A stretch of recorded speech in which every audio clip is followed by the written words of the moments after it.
Hi friends, எல்லோரும் எப்படி இருக்கீங்க? நல்லா இருப்பீங்க. பேசும் கிரகங்களிலிருந்து உங்கள் நித்யா ராஜேந்திரன். ஃப்ரெண்ட்ஸ், நான் இங்கே வெளியே வந்தேன் அப்படின்னு சொன்னேன் இல்லைங்களா? அங்கே இந்த ரூம் தான் நம்ம எடுத்திருந்தது. அங்கே இந்த அழகான குதிரை பார்த்தேன். சரி, இது உங்களுக்கு காட்டணும் அப்படின்னு நினச்சிட்டு இந்த குதிரை கூடயே சேர்ந்து வீடியோ எடுத்துடலான்னு பார்த்தேன். முதல்ல ஒரு வீடியோ எடுக்கும்போது அதில் பைசன் வந்துச்சு. இப்போ ஒரு சாதா குதிரை வந்திருக்கு, பொய்க்கால் குதிரை. எங்கள் வீட்டில் ஒரு டாக் இருக்குது, ஜீனுன்னு சொல்லி. அது இப்படி தான் இருக்கும். அதே மாதிரி இருந்ததுனால எனக்கு அதில் பார்த்ததும் அது ஞாபகம் வந்துடுச்சு. ஃப்ரெண்ட்ஸ், நான் சனி பற்றி ஒரு வீடியோ போட்டிருந்தேன். அந்த வீடியோவில் நான் என்ன சொல்லியிருந்தேன் அப்படின்னா, அதாவது சனி ரொம்ப நல்லா இருக்கு ஒரு ஜாதகத்தில் அப்படின்னா அவங்க கொஞ்சம் சோம்பேறித்தன்மையோடு இருப்பாங்க, சோம்பேறித்தனமாக இருப்பாங்க, சீக்கிரமாக எழுந்திரிச்சு கடகடன்னு ஒரு வேலையை செஞ்சிட மாட்டாங்க அப்படின்னு சொல்லி சொன்னேன் இல்லைங்களா? அந்த விஷயம் என்ன அப்படின்னு சொல்லி பார்த்திங்கன்னா, அந்த பதிவில் பெண்கள் வீட்டில் காலையில் ஹஸ்பண்டையும் குழந்தையும் வேலைக்கு அனுப்புனதும் அவங்க போய் பெட் ஏறி படுத்துக்குவாங்க. திரும்பி சாயந்தரம் குழந்தைங்க வர நேரத்தில் தான் எழுந்திரிச்சு வீட்டு வேலைங்கள்லாம் செய்வாங்க. நல்லா தூங்கிட்டு ஏதாவது சாப்பிட்டுட்டு டிவி பார்த்துட்டு அப்படி தான் இருப்பாங்க. அது சனி ரொம்ப நல்ல தன்மையோட ஜாதகத்தில் இருந்தா அப்படின்னு சொல்லியிருந்தேன். ஓகேங்களா? உடனே நிறைய பேர் ஆமாம் நான் அப்படி தான் அப்படின்னெல்லாம் சொன்னாங்க. ஆனால் சில பேர் என்ன நினச்சிட்டாங்கன்னா, நான் சனிக்கிழமை பிறந்தனே, ஆனால் நான் அப்படி இல்லையே அப்படின்னு. சனியோடைய நட்சத்திரங்களான பூசம், அனுஷம், உத்திரட்டாதியில் இருக்கிறவங்க நான் சனியோட நட்சத்திரம் தான், ஆனால் நான் அப்படி இல்லையே அப்படின்னு சொல்லியிருந்தாங்க. அதுக்கப்புறம் சனியோட மகரம், கும்பம் ராசிகளில் பிறந்தவங்க, லக்னங்களில் பிறந்தவங்களும் நாங்கள் அப்படி இல்லையே அப்படின்னு சொன்னாங்க. அது கேட்டப்போ எனக்கு எப்படி இருந்ததுன்னா, உங்களுக்கு ஒன்று புரியல ஃப்ரெண்ட்ஸ். அவங்களுடைய லக்னம் மகரமாவோ கும்பமாவோ இருந்தால், அல்லது ராசி மகரமாவோ கும்பமாவோ இருக்கிறவங்களுக்கு சனி நல்லா இருக்குது அப்படின்னு அர்த்தம் இல்லை. அதே போல் நீங்கள் சனியோடைய நட்சத்திரங்களில் பிறந்திருந்தாலும், சனிக்கிழமைகளில் பிறந்திருந்தாலும், இல்லை உங்கள் ஜாதக கட்டங்களில் சனி நல்ல இடங்களில் இருந்தாலோ சனி நல்லா இருக்குது அப்படின்னு சொல்லி அர்த்தம் கிடையாது. சனி நல்ல தன்மையோடு இருக்கணும்னா அந்த சனி சில பாவங்களோட தொடர்பில் இருக்கும். அந்த தொடர்பு என்ன அப்படின்னு சொல்லி பார்த்தா தான் சனி உங்களுக்கு நல்லா இருக்கா கெட்டிருக்கா அப்படிங்கிற விஷயங்கள் தெரியும்.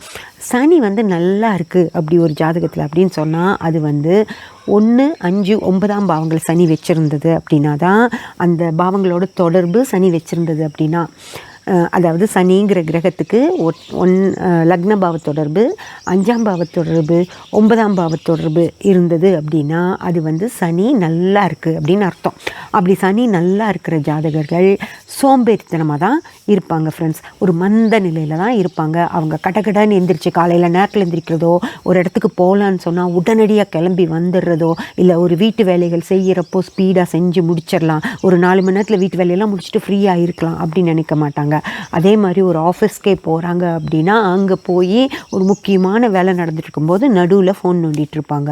இல்லை ஒரு கடையில் வேலை செய்கிற ஆண்களோ பெண்களோ யாராக இருந்தாலும் அந்த வேலைக்கு நடுவில் நின்று அரட்டை அடிச்சிட்டு இருப்பாங்க. இல்லை பாத்ரூம் போகிறோன்னு சொல்லி போய் அங்கே கொஞ்சம் நேரம் ஸ்பெண்ட் பண்ணிட்டு வருவாங்க. அந்த மாதிரி ஆண்கள் அந்த டீ கடையில் போகிறது, அங்கே போய் ஏதாவது அவங்களுக்கு பிடிச்ச வேலைகளை செஞ்சுக்கிட்டு டைம் வேஸ்ட் பண்ணுறது. அந்த மாதிரி சனி நல்ல தன்மையோடு இருக்கிற ஜாதகர்கள் டைம் வேஸ்ட் பண்ணுறது, அவங்களுக்கு அந்த நேரம் அப்படிங்கிற ஒரு இதே தெரியாது. டைம் மேனேஜ்மெண்ட் அப்படின்னு சொல்கிறோம் இல்லைங்களா? அந்த நேரம் அப்படின்ற விஷயம் அவங்களுக்கு தெரியவே தெரியாது. அந்த டைமை மொத்தமாக வேஸ்ட் பண்ணிடுவாங்க. அப்புறம் கடைசி நேரத்தில் எங்கேயாவது கிளம்ப வேண்டிய நேரத்தில் எல்லா வேலைகளையும் அப்படியே போட்டு வச்சுக்கிட்டு அந்த வேலைகளெல்லாம் செய்ய முடியாமல் ரொம்ப திணறி போவாங்க ஃப்ரெண்ட்ஸ். அதுதான் சொல்கிறது, சனி ரொம்ப நல்ல தன்மையோடு இருக்குது ஜாதகத்தில் அப்படின்னா அவங்க கொஞ்சம் சோம்பேறித்தனமாக தான் இருப்பாங்க அப்படின்னு சொல்லி தான் நான் சொல்லியிருந்தேன். ஆனால் எல்லாரும் தப்பாக புரிஞ்சுட்டு, நான் சனிக்கிழமை தான் பிறந்தேன், சனியோட ராசி தான், சனி நட்சத்திரம் தான், சனி லக்னம் தான், ஆனால் நான் சோம்பேறித்தனமாக இல்லையே, என்ன நீங்கள் இப்படி போட்டிருக்கீங்க ஏன் அப்படின்னு சொல்லி நிறைய பேர் கேட்டிருந்தீங்க. உங்களுக்காக தான் ஃப்ரெண்ட்ஸ் இந்த பதிவு. சனி நல்ல தன்மையோடு இருக்குன்னு தான் நான் சொல்லியிருந்தேனே தவிர சனியோட நட்சத்திரம், லக்னம், ராசி, சனிக்கிழமை அதை பற்றி நான் சொல்லலை. அப்படி பிறந்தவங்களாக இருந்தால் கூட நீங்கள் சனி இரட்டைப்படை பாவத்தொடர்புகள், அது 2, 4, 6, 10 இருந்துச்சு அப்படின்னா கில்லி மாதிரி வேலை செய்யுங்க. ஒரு நிமிஷம் கூட உட்கார மாட்டீங்க. அதுவே சனி வந்து 3, 7, 11 அப்படின்னு இருந்துச்சுன்னு வச்சுக்கோங்களேன், உங்கள் மாதிரி ஒரு ஸ்மார்ட்டான ஆட்களை பார்க்கவே முடியாது. வேலையும் செய்ய மாட்டீங்க, ஓகேங்களா? ஆனால் வேலை செஞ்ச மாதிரி அவ்வளோ அழகாக நடிக்கிறதுக்கு அந்த ஆட்களால் தான் முடியும். அதே போல் கதை அப்படின்னா அவ்வளோ அழகாக கட்டுக்கதை அப்படின்னு சொல்கிறது, நிஜமான கதை அப்படின்னு சொல்கிறது புதன் வச்சுக்கலாம். ஆனால் சனி கட்டுக்கதை அப்படின்னு சொல்கிறது உங்கள் மாதிரி யாருனாலையும் பேச முடியாது. அதாவது சனி 3ஆம் பாவத்தையும் 7ஆம் பாவத்தையும் 11ஆம் பாவத்தையும் தொடர்பில் வச்சுருக்கு அப்படின்னா சனி இருக்கிற ஜாதகர்கள் அவ்வளோ அழகாக கட்டுக்கதை பேசுவாங்க, ஓகேங்களா? காசிப் பேசுகிறதுன்னு சொல்லுவாங்கள்ல, 4 பொம்பளைகளை சுற்றி உட்கார வச்சுக்கிட்டு கதை அடிப்பாங்க இல்லையா, அது வந்து அந்த சனி அந்த மாதிரி இருக்கிறவங்க தான் அவ்வளோ காசிப் பேசுவாங்க. அடுத்தவங்கள பற்றி, அவங்கள பற்றி, இவங்கள பற்றி, யாருன்னே தெரியாது அவங்கள பற்றி, சினிமா ஆக்டர்ஸை பற்றி இவங்களுக்கு அவங்கள யாருன்னே தெரியாது, ஆனால் அவங்க வீட்டையே போய் பார்த்துட்டு வந்த மாதிரி அவ்வளோ அழகாக அவன் யார் தெரியுமா, இப்படி தெரியுமா, அப்படி தெரியுமா அப்படின்னு சொல்லி அவ்வளோ அழகாக கட்டுக்கதை பேசுகிறவங்க சனி 3, 7, 11ஆம் பாவங்களை தொடர்பில் இருக்கிற ஜாதகர்கள் ஃப்ரெண்ட்ஸ், ஓகேங்களா? அதே போல் சனி கெட்டு போயிருக்கு அப்படின்னு வச்சுக்கோங்க. சனி வந்து 8, 12ஆம் பாவங்களை வச்சு கெட்டு போயிருக்கு அப்படின்னா அவங்க தான் தேவையே இல்லாத மோசமான கெட்ட வார்த்தைகள், தப்பான வார்த்தைகள்,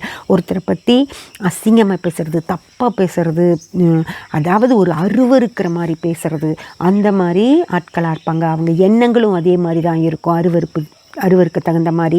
அந்த மாதிரி சனி வந்து கெட்டுப்போன ஜாதகர்கள் நம்ம பக்கத்தில் அவங்க வச்சுக்கவே முடியாது ஃப்ரெண்ட்ஸ், அவ்வளோ அருவருக்கத்தக்கவங்களாக அவங்க இருப்பாங்க, ஓகேங்களா? அந்த மாதிரி சனிக்கு நிறைய முகங்கள் இருக்குது. நீங்கள் வந்து சனிக்கிழமை பிறந்ததுனாலையோ அல்லது சனியோட நட்சத்திரத்தில் பிறந்ததுனாலையோ, சனியோட ராசி லக்னங்களில் பிறந்ததுனாலையோ, அல்லது உங்கள் கட்டங்களில் சனி நல்ல இடங்களில் இருக்குது அப்படின்னு வச்சுக்கோங்க, அதனாலேயோ சனி நல்ல தன்மை வந்துருச்சு அப்படின்னெல்லாம் அர்த்தம் கிடையாது. சனிக்கு ஏதோ ஒரு வகையில் எப்படின்னு சொன்னால், இந்த சாரம் அப்படின்னு சொல்கிறோம் இல்லைங்களா, சாரம் கொடுக்கறதுன்னு சனி வந்து சனியோட நட்சத்திரத்திலேயே இருக்கிறது, அல்லது சனிக்கு முக்கியமான சனி வந்து நல்ல பாவத்தொடர்புகள் இருக்கிற நட்சத்திர சாரத்தில் சனி இருக்கிறது, அந்த மாதிரி சனிக்கு ஒரு நல்ல தொடர்பு ஏற்பட்டுருக்கணும், அதுதான் நல்லா இருக்கிறது அப்படின்னு நான் சொல்லணும். தவிர நீங்கள் நினைக்கிற மாதிரி உங்கள் நட்சத்திரத்துலேயோ லக்னத்துலேயோ ராசிலேயோ அல்லது சனிக்கிழமை பிறந்தவங்களாக இருந்தாலோ இது வராது ஃப்ரெண்ட்ஸ். இது வந்து நீங்கள் ஜாதகம் கேபி ஜாதகம் பார்த்தீங்க அப்படின்னா உங்களுக்கு சனி எப்படி இருக்குது அப்படிங்கிறத கேபி ஜோதிடர்கள் மிக துல்லியமாக சொல்லுவாங்க, ஓகேங்களா? சப்ஸ்கிரைப் பண்ணி பெல் பட்டன் ப்ரெஸ் பண்ணி வச்சுக்கோங்க, அப்போ தான் நான் போடுற எல்லா பதிவுகளும் உங்களுக்கு கிடைக்கும். லைக் பண்ணி ஷேர் பண்ணி கமெண்ட் பண்ணிங்கன்னா எனக்கு சப்போர்ட்டாக இருக்கும். Thank you friends.